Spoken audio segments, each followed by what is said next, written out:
మహాశివుని యొక్క 64 రూపాలలో 24వ రూపం జ్వరభగ్నమూర్తి.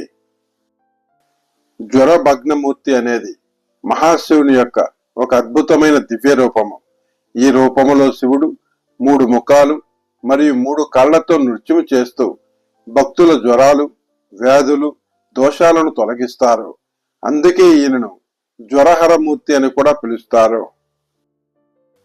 పురాణాల ప్రకారము ప్రపంచంలో వ్యాధులు, జ్వరాలు విస్తరించినప్పుడు దేవతలు శివుడిని ప్రార్థించగా శివుడు 3 ముఖాలు, 3 కాళ్లతో ఒక భయంకరమైన కాని కరుణమయమైన రూపంలో అవతరించారు. ఈ రూపమే జ్వరహరమూర్తి. శివుడు ఈ రూపంలో నృత్యం చేస్తూ జ్వర దేవతలను జయించి లోకానికి ఆరోగ్యం మరియు శాంతిని ఇచ్చారు.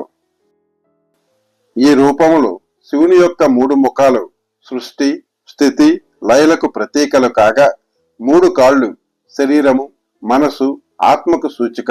అంటే శివుడు మనలోని అన్ని రకాల బాధలను తొలగిస్తారు అని అర్థము. ఈ జ్వరహరమూర్తి రూపాన్ని పూజిస్తే వ్యాధులు తొలగిపోతాయి, నెగిటివ్ ఎనర్జీ దూరం అవుతుంది, ఆరోగ్యం మరియు శక్తి పెరుగుతుంది.